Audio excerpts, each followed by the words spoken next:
네, 우리 오늘 함께 나눌 말씀은 요한계시록 21장 1절에서 8절까지의 말씀입니다. 또 내가 새 하늘과 새 땅을 보니 처음 하늘과 처음 땅이 없어졌고 바다도 다시 있지 않더라.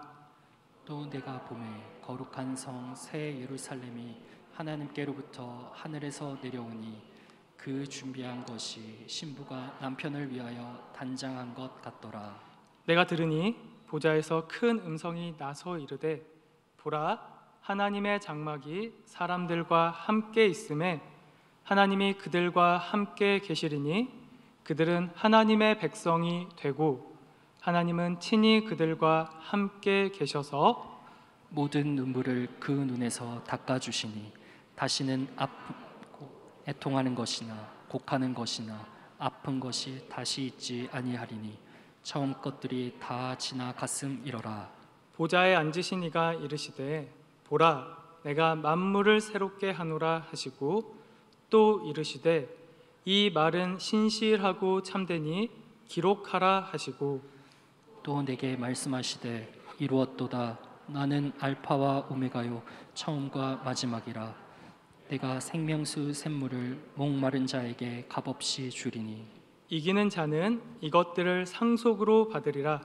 나는 그의 하나님이 되고 그는 내 아들이 되리라.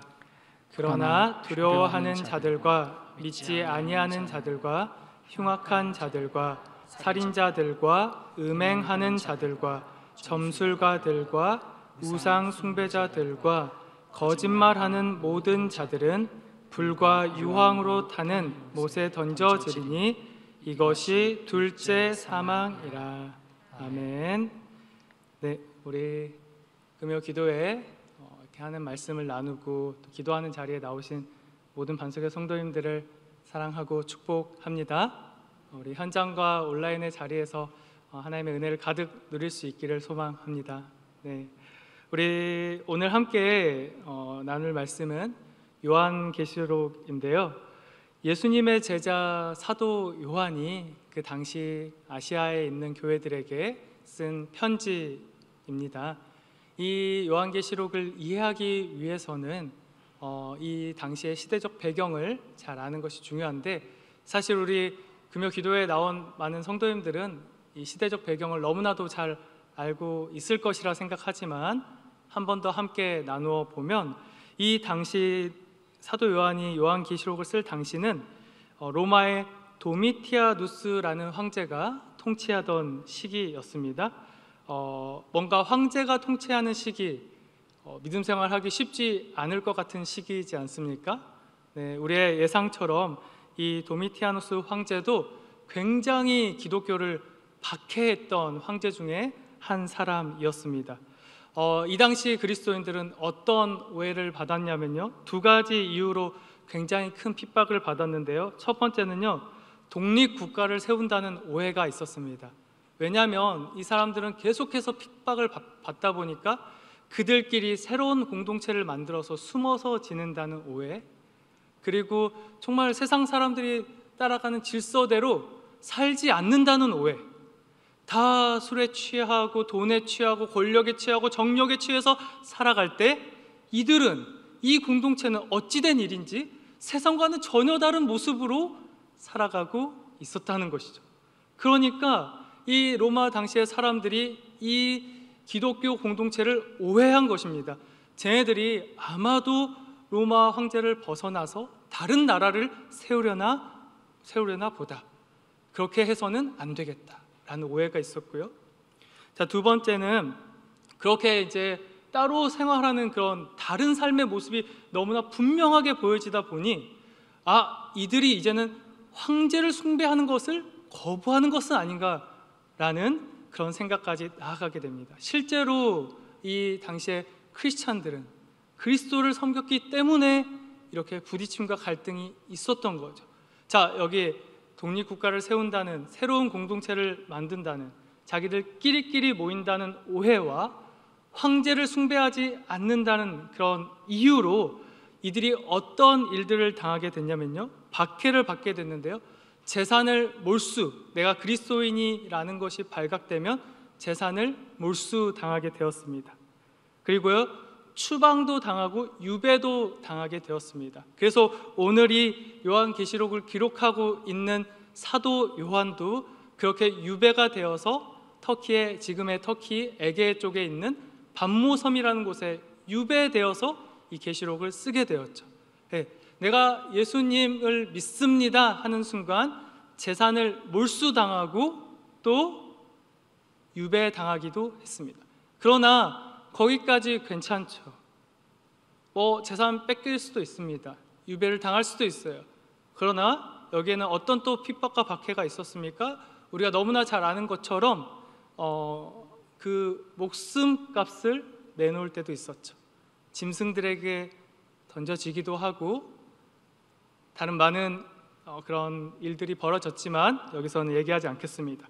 그렇게 우리 믿음의 선배들이 이 당시 신앙생활을 할 때에 굉장히 큰 고통과 어려움 속에 있었습니다.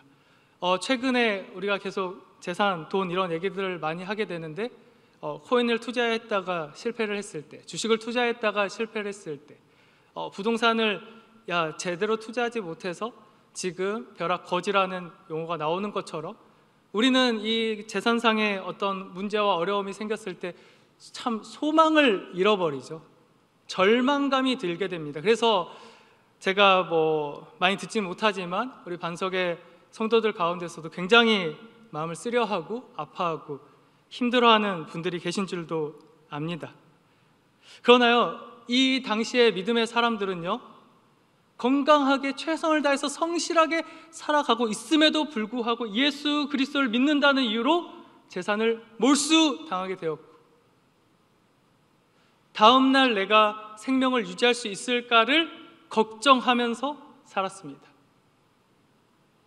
이런 시대 속에서 그리스도인들은 어떻게 살았을까요? 우리는 내가 취업이 안 될 때, 좋은 학교에 가지 못했을 때, 내가 앞으로 자식들을 키워야 되는데 월급이 충분하지 않을 때, 내게 주어지는 삶의 많은 문제들 때문에 하나님의 자녀들임에도 불구하고 앞에 나아가는 우리의 미래를 소망으로 바라보기보다는 근심과 걱정과 절망으로 바라볼 때도 굉장히 많이 있는데, 이렇게 자기가 열심히 살아간다고 하더라도 하루하루 생명 지키기도 어려웠던 이 그리스도인들, 정말로 우리보다 훨씬 더 소망이 없었던 시대에 살았던 우리 믿음의 선배들은 도대체 무엇을 소망하면서 살았냐는 것이죠. 우리 오늘 말씀 요한계시록 21장 1절을 한번 보도록 하겠습니다. 1절 함께 읽겠습니다. 시작. 또 내가 새 하늘과 새 땅을 보니 처음 하늘과 처음 땅이 없어졌고 바다도 다시 있지 않더라. 네, 사도 요한이요, 반모섬에 갇혔죠. 이제는 그 유배지에서 죄인처럼 살아야 합니다. 근데 그곳에서 아무것도 할 수 없는 그 닫혀진 공간, 시간 속에서 하나님께서 이 사도 요한에게 임하셔서, 저와 여러분에게도 이런 축복이 있기를 소망합니다. 내가 아무것도 할 수 없이 갇혀있는 자 같을지라도 하나님이 임하시면 우리는 소망을 발견할 수 있습니다. 사도 요한이 이렇게 발견하게 되었는데, 하나님이 임하셔서 눈을 뜨고 이 영안으로 보게 된 것이 있습니다. 1절에 보니까요, 또 내가 새 하늘과 새 땅을 보았다. 죽음뿐이고 소망 없는 그 당시 세상을 보던 눈에서 이 사도 요한이 하나님의 임재로 말미암아 새 하늘과 새 땅을 볼 수 있게 되었다. 그럼 그곳, 새롭게 그리스도인들이 소망하게 될 그곳은 어떤 곳인가? 제가 오늘 우리 성도님들께 4가지로 이야기를 나누려고 합니다. 새 하늘과 새 땅, 하나님께서 사도 요한에게 보여주신 하나님 나라는 어떤 곳인가? 그 하나님 나라 어떤 곳인지 볼 텐데요. 첫 번째, 이 사도 요한이 보게 된 새 하늘과 새 땅, 하나님 나라는 하나님과 성도들의 연합이 있는 곳입니다. 우리 오늘 본문 2절을 함께 읽도록 하겠습니다. 2절 쉬운 성경으로 읽어보겠습니다. 시작. 그리고 거룩한 성 새 예루살렘이 하나님이 계신 하늘로부터 내려오는 것을 보았습니다. 나는 마치 신랑을 위해 단장한 신부의 모습을 보는 듯 했습니다. 네. 처음에 새하늘과 새 땅을 봤고요. 그 하나님 나라가 어떤 곳이냐 2절에서 보니까 거룩한 성 새 예루살렘이라고. 그가 본 것이 거룩한 성 새 예루살렘. 근데 이것이 마치 무엇과 같았다고요? 단장한 신부의 모습과 같았다. 요한계시록 3장 12절에서는요 이렇게 기록되어 있는데요, 이기는 자는 내 하나님 성전의 기둥이 되게 하리니 라고 되어 있고요, 좀 읽어보면 새 예루살렘의 이름과 나의 새 이름을 그의 위에 기록하리라. 자, 이것이 무슨 얘기냐면 거룩한 성 새 예루살렘이 곧 우리라는 것입니다. 하나님의 자녀들이 성전의 기둥이 된다. 그런데 그 하나님의 자녀된 공동체의 모습이 하늘로부터 내려오는 것을 보았다는 것이죠.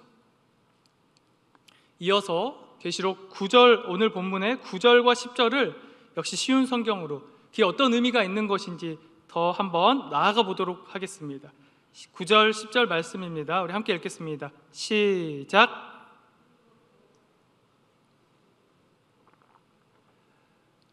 아직 준비가 안 됐나요 혹시? 계시록 21장 9절과 10절입니다. 제가 읽어드리겠습니다. 그러면 마지막 7 재앙이 담긴 7 대접을 들고 있던 7 천사 중 하나가 내게 다가와 말했습니다. 나를 따라오너라. 내가 어린 양의 아내가 될 신부를 보여주겠다. 자, 9절에서는요 내가 어린 양의 아내가 될 신부를 보여주겠다고 했습니다. 자, 이어서 10절을 보면요, 천사는 성령의 도우심으로 나를 매우 크고 높은 산으로 데리고 올라갔습니다. 그는 내게 거룩한 성 예루살렘이 하나님이 계신 하늘로부터 내려오는 것을 보여주었습니다. 자, 9절에서는요 어린 양의 아내가 될 신부를 보여주겠다고 했는데 그게 뭐냐? 10절에서 보니까 그게 바로 거룩한 성 예루살렘이다. 자, 우리가 바로 거룩한 성 예루살렘이라고 했는데요, 오늘 9절에서 10절을 보니까 어린 양의 아내가 될 신부가 그러면 누굽니까? 우리가 바로 예수 그리스도와 연합, 결혼관계, 혼인관계를 맺게 된다. 하나님의 나라는 어떤 나라인가? 그리스도와 하나님의 자녀가 연합한 것. 자, 우리가 참 많이 들었지만 이것이 잘 와닿지 않습니다. 내가 그리스도랑 연합한다는 것이 무슨 의미인가? 그래서요 성경의 많은 저자들은요 그 관계를 무슨 관계로 비유하냐면요 혼인관계로 비유를 합니다. 자, 아내와 남편, 사랑하는 두 사람이 만나서 결혼하는 것을 연합이라고 해요. 자, 그러면 결혼하는 것은 어떤 의미가 있냐? 한 장막에서 함께 살죠. 그렇죠. 결혼했는데 각자 집으로 돌아가지 않습니다. 함께 사는 것이 연합. 자, 그래서요 하나님 나라에는요 그리스도와 연합이 있고 하나님 나라에는요 그리스도와 동행이 있습니다. 우리 이어서 오늘 본문 3절과 4절 말씀입니다. 오늘 본문 3절과 4절, 하나님 나라는 동행이 있습니다. 준비됐습니까? 네, 그러면 우리 함께 3절과 4절 읽어보도록 하겠습니다. 시작. 보좌로부터 큰 음성이 들렸습니다. 이제 하나님의 집이 사람들 가운데 있게 될 것이다. 하나님께서 사람들과 함께 계시고 그들은 하나님의 백성이 될 것이다. 하나님께서 친히 그들과 함께 계시며 그들의 하나님이 되어서 그들의 눈에서 모든 눈물을 닦아 주실 것이다. 이제는 죽음도 슬픔도 울음도 아픔도 없으며 모든 옛것들이 다 사라질 것이다. 아멘. 자, 하나님 나라는 연합이 있다고 했습니다. 자, 그럼 연합이 되었으면 무엇이 있는가? 동행이 있다. 함께 되었으면 살아감이 있다. 함께 이제 하나님과 살아가게 되는데, 이 3절을 쉬운 성경을 보시면 하나님의 집이 사람들 가운데 있게 될 것이다. 자, 이것을 이 당시 사람들이 읽었을 때 이 당시 그리스도인들이 어떤 그림을 떠올렸을까? 이걸 생각해 보면요, 이 당시 사람들은 예루살렘의 그 성전도 생각할 수 있었겠지만 가장 강렬하게 다가올 수 있는 그림 중에 하나는 그 출애굽해서 가나안 땅으로 나아가는 그 길에 그 이스라엘 진영의 한 가운데에 있었던 성소를 떠올릴 수 있을 것입니다. 이것이 바로 동행의 의미입니다. 하나님과 하나님의 백성들이 한 곳에 장막을 치고 그들의 무리의 가장 중앙에 성소가 있어서 모두가 그 성소를 바라보며 그 성소로 나아갈 수 있는 것. 하나님 나라에는 동행이 있는데요, 자, 이스라엘 백성들은 어땠습니까? 이스라엘 백성들은 그 진영 중앙에 있는 성소로 언제나 나아갔습니다. 회개를 위해서, 감사를 위해서, 예배를 위해서 그들은 늘 중앙으로 향해 있었고 그 중앙으로 나아가죠. 거기서 어떤 일이 일어나죠? 죄의 사함을 받습니다. 치유를 받습니다. 회복을 얻습니다. 하나님의 나라에는 회개와 치유, 그래서 이 그리스도인들이 오늘 이 3절과 4절의 말씀을 보면서 소망하게 되는 거죠. 하나님의 나라는 그 하나님의 집이 우리와 함께 있는 것. 그래서 이 4절에서 보시면 그들의 눈에서 모든 눈물을 닦아주실 것이다. 이제는 죽음도 슬픔도 울음도 아픔도 없으며 모든 옛 것들이 다 사라질 것이다. 그 구약의 이스라엘 백성들이 늘 주님 앞으로 나와 자기의 그 모든 문제들을 해결받았던 것처럼 이제 하나님 나라에서는 하나님이 그들과 함께 계시며 그들의 하나님이 되어서 모든 눈물을 닦아주실 것이다. 하나님의 나라는 하나님과의 동행하심, 치료하심, 하나님의 거주하심이 있는 곳이다. 자, 하나님과 연합되었고 그 연합이라는 것은 마치 부부가 함께 살아가듯이, 근데 살아가는데 서로 치고받고 싸우고 깨지는 그런 모습이 아니라 동행하는, 함께하는, 서로의 눈물을 닦아주고 서로 아름다운 가정을 이루어가는 것과 같이 그런 하나님의 동행하심이 있는 곳, 그것이 바로 하나님의 나라다. 이어서 우리 8절 말씀 한번 보도록 하겠습니다. 오늘 본문 8절 말씀 역시 쉬운 성경입니다. 우리 함께 읽어보겠습니다. 시작. 그러나 비겁하고 믿지 않는 자, 악을 행하는 자, 살인하고 음란한 자, 마술을 행하고 우상 숭배하는 자, 거짓말하는 자들에게는 유황이 타는 불못이 예비되어 있을 것이다. 이것이 두 번째 죽음이다. 아멘. 자, 우리 그리스도인들의 인식 속에 우리는 부활이 우리의 전유물인 것처럼 여겨질 때가 굉장히 많이 있습니다. 그러나 성경이 객관적으로 기록하고 있는 것은요, 모든 사람이 죽고 모든 사람이 다시 살아난다는 것입니다. 우리 고린도전서 15장 22절 말씀을 한번 같이 읽도록 하겠습니다. 고린도전서 15장 22절 말씀입니다. 함께 읽겠습니다. 시작. 아담 안에서 모든 사람이 죽은 것 같이 그리스도 안에서 모든 사람이 삶을 얻으리라. 네. 성경은요, 모든 사람이 반드시 죽는다라고 얘기하고 있고요, 그리고 그리스도 예수 안에서 믿는 사람이라고 나오지 않고요, 모든 사람이 삶을 얻으리라. 자, 모든 사람이 죽는 것과 마찬가지로 모든 사람은 다시 살아난다. 그런데요, 그냥 다시 살아나는 것이 아닙니다. 여기에는 구별이 있습니다. 제가 세 번째로 선포합니다. 하나님 나라에는 구별이 있어요. 연합이 있고 동행이 있고 구별이 있다. 여러분들은 이것이 지금 어떻게 들리신가요? 사도 요한 당시 사람들에게 앞에 연합하심, 동행하심보다 더 중요한 메시지는 바로 이 메시지입니다. 하나님 나라에는 구별이 있다는 것. 왜 그렇습니까? 이 당시의 사람들이 어디에 소망을 두고 살았겠습니까? 바로 이것입니다. 세상의 사람들은 다 자기들 하고 싶은 대로 살아갑니다. 그런데 그리스도인들은 너무나도 많이 참아야 될 것들이 많아요.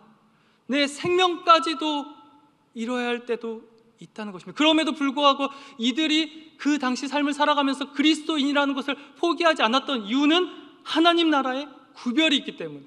어떤 구별입니까? 모든 사람이 이제 다시 살아나서 하나님의 심판대 앞에 섰을 때 어떤 이들은 영원한 생명으로, 어떤 이들은 영원한 심판으로 구별된다는 것이죠. 이것이 그리스도인들의 소망이었습니다. 우리 하나님의 자녀된 우리 서울 반석교회 성도님들은 무엇을 소망으로 이 땅에서 살아가고 있습니까? 내가 지금 무엇 때문에 문제를 가지고 있고 절망하고 있고 낙담하고 있고, 이 당시의 사람들은 우리가 겪을 만한 문제보다 객관적 주관적으로 훨씬 더 어려운 환경 속에 있었어요. 그러나 이들이 그리스도인의 정체성을 포기하지 않을 수 있었던 가장 큰 이유 중에 하나는 내가 죽으면 하나님 앞에 서서 영원한 생명을 얻게 된다는 그 사실, 그것을, 그 진리를, 하나님의 나라에는 이런 구별이 있다는 것을. 제가 청년부 섬기는 가운데 어떤 청년이 이렇게 얘기합니다. 세상의 친구들 나보다 더 잘 나가요. 그 친구들은 부족함이 없어 보여요. 그 친구들은 이 복음을 받아들이지 않습니다. 내가 어떻게 접근해야 될지 모르겠어요. 그 친구들에게 없는 게 무엇입니까? 우리가 왜 세상을 부러워합니까? 우리는 영원한 생명을 소유한 자들입니다. 세상은 그것이 없기 때문에 불쌍한 자들이죠. 긍휼하심을 입어야 되는 사람들이죠. 그러니까 우리가 그들을 향해서 그들에게 없는 것을 전할 수 있어야 되는 거예요. 그런데 우리는요, 그리스도인들은요, 세상이 가지고 있는 것들 때문에 저 사람들이 어떻게 복음을 생각할까? 어떻게 복음을 받아들일까? 그들에게 없는 것을 보지 못한다는 거예요. 그러나 이 당시 그리스도인들은요, 자신의 삶은 비참하고 당장 내일 먹을 것이 없고 재산을 몰수당하고 생명을, 내 목숨을, 내 육체를 짐승의 밥으로 던져질지라도 그들은 자기의 존재를 비참하게 여기거나 불행하게 여기지 않았습니다. 오히려 아무것도 모른 채 생명 없이 희희낙낙거리며 자신들을 짐승의 밥으로 던지는 그 로마의 군인들을 불쌍하게 여겼습니다. 그들을 품었고 그들을 사랑해 주었습니다. 그래서요, 로마의 수많은 군대들이 야, 너 그리스도인 아니라고 한마디만 해봐 살려줄게. 도대체 왜 이 그리스도인들은 그 이름 하나를 포기하지 못해서 재산을 빼앗기고 생명을 빼앗기는가? 그래서 그 그리스도인들을 죽이려 했던 많은 로마 군인들이 회개하고 복음을 믿는 일들이, 그리스도를 받아들이는 일들이 일어나게 되었다는 겁니다.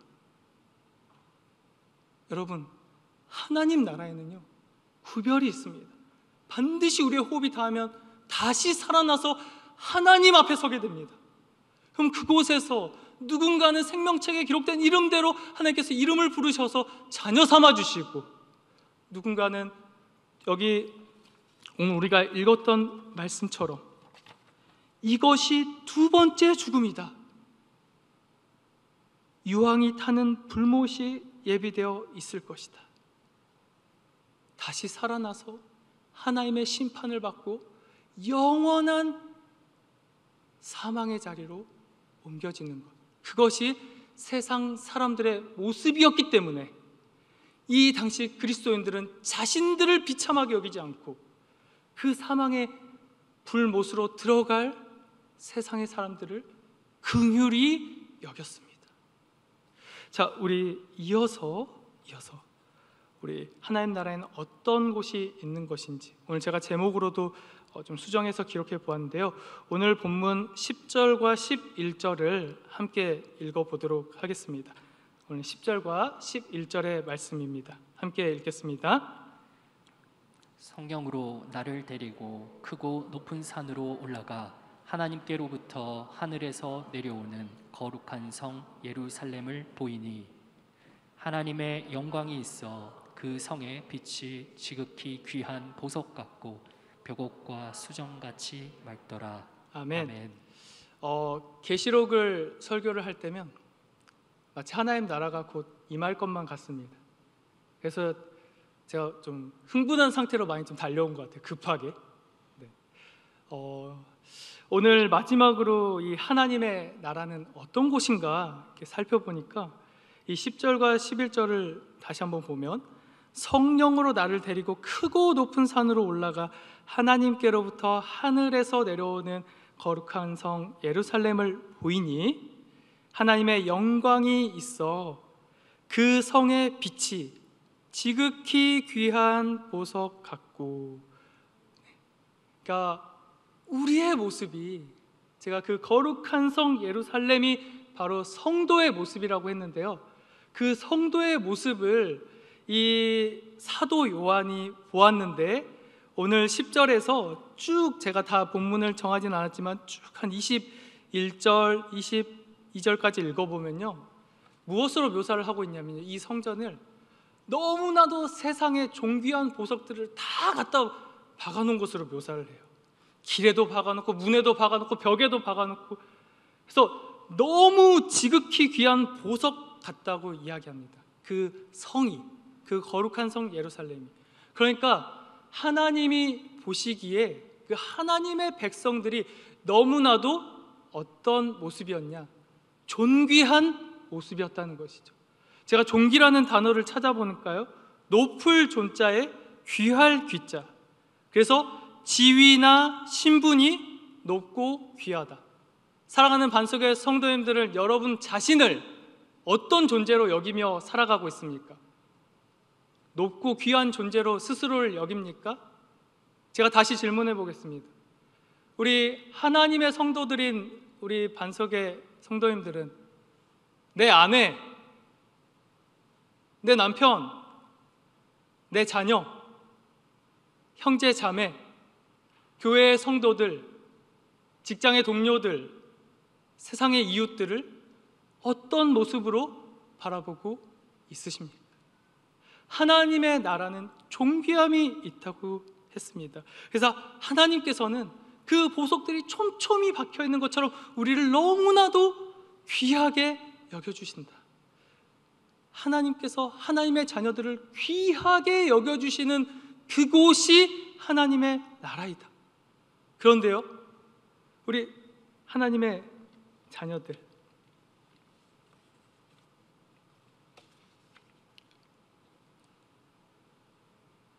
하나님의 자녀가 된 우리들은 정말로 내 자신을, 내 가족들을, 세상의 사람들을 어떻게 바라보고 있는가? 자, 이 당시 그리스도인들이 하나님의 나라는 그리스도와 연합이 있는 곳이다, 동행하심이 있는 곳이다, 그래서 모든 눈물을 닦아주는 곳이다, 그리고 구별이 있는 곳이다, 사망과 생명이 있는 곳이다, 마지막으로 존귀가 있는 것이다, 그 하나님께서 귀하게 여겨주심이 있는 곳이다 라는 선포를 들었을 때, 그때 이 당시의 그리스도인들이 어떤 마음의 생각을 품고 어떤 질문을 드렸을까? 하나님, 언제 그럼 이 하나님의 나라가 임하겠습니까? 그렇죠? 자신의 삶은 너무 힘드니까.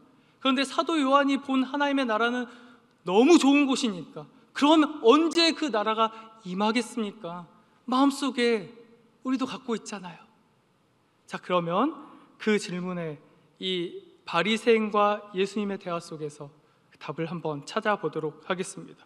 누가복음 17장 20절에서 21절 말씀입니다. 함께 읽겠습니다. 시작. 바리새인들이 하나님의 나라가 어느 때에 임하나이까 묻거늘 예수께서 대답하여 이르시되 하나님의 나라는 볼 수 있게 임하는 것이 아니요 또 여기 있다 저기 있다고도 못하리니 하나님의 나라는 너희 안에 있느니라. 아멘. 네, 이 바리새인들도 예수 그리스도께, 메시아라고 불려지는 그리스도께 어느 때 하나님의 나라가, 언제, when 그렇게 물었어요. 근데 예수님께서는 이때 임한다라고 하는 게 아니고, 시간으로 대답한 게 아니고, 하나님의 나라가 어떻게 되었다고 합니까? 너희 안에 있느니라.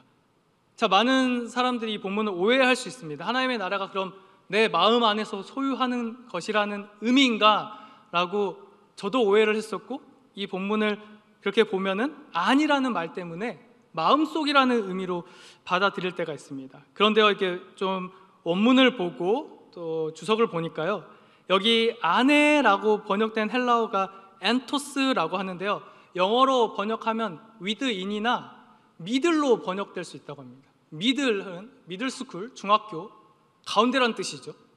그러니까 바리새인들이 예수님을 둘러싸서 이렇게 하나님 나라가 언제 임합니까? 당신이 정말 메시아라면 로마 군대를 무찌르고 이 이스라엘이 우리들이 영광받을 그 나라 언제 옵니까? 당신 그거 할 수 있습니까? 라고 질문했을 때 예수님께서는 언제 그것이 이루어지겠다 말씀하시는 것이 아니라 이미 너희들 가운데에 하나님의 나라가 있다. 자, 이게 무슨 의미냐면 이미 예수 그리스도, 하나님 나라의 주인이신 예수 그리스도가 너희 중에 있다라는 것이죠. 바로 이것을 얘기하는 거죠. 하나님의 나라는 너희 안에 있느니라, 너희 가운데에 있느니라. 내가 하나님의 나라니라.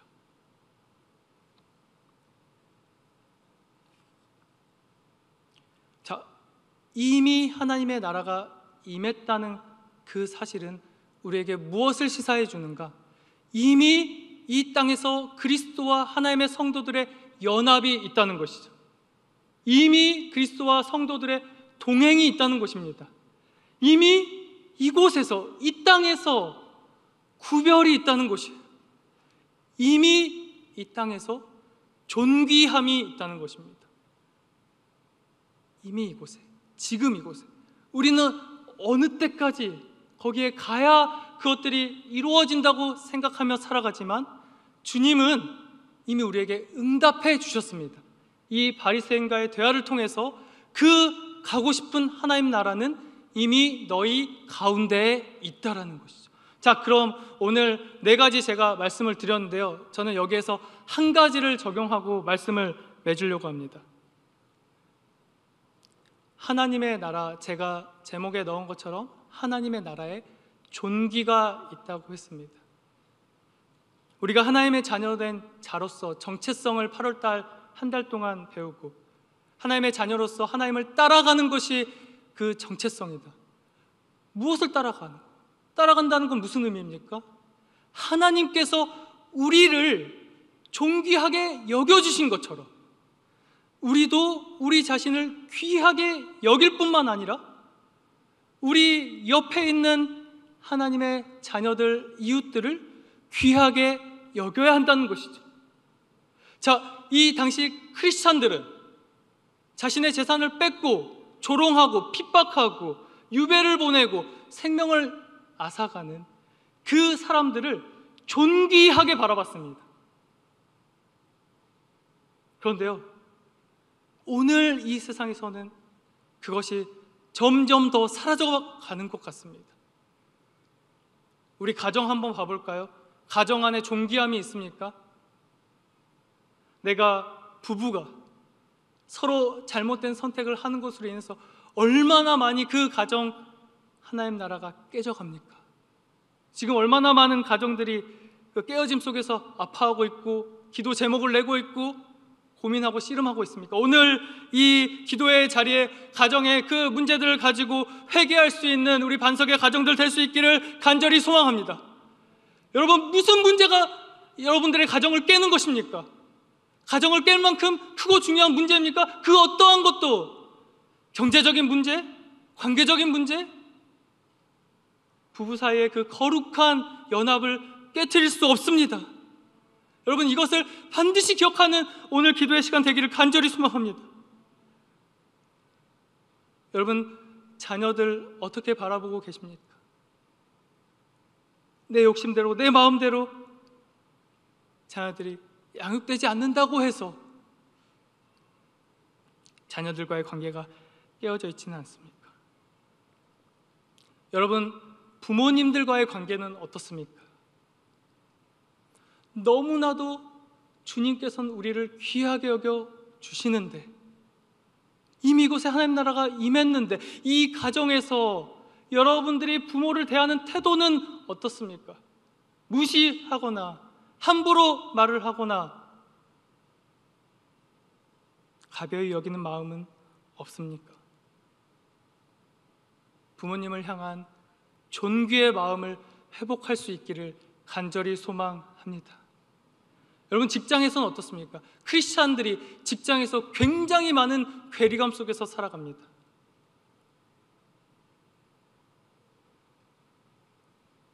정말로 직장 동료들을 존귀하게 대하지 않는 크리스찬들이 너무나도 많이 있습니다. 여러분들은 어떻습니까? 그 하나님께서 허락하신 그 일터가 하나님의 나라인 줄로 믿습니까? 그곳에 그리스도가 거하시기 때문에. 그럼 그곳에서 있는 직장 동료들을 어떻게 대해야 될까요? 그 직장 안에 그 존귀함이 회복되는 역사가 있기를 소망합니다.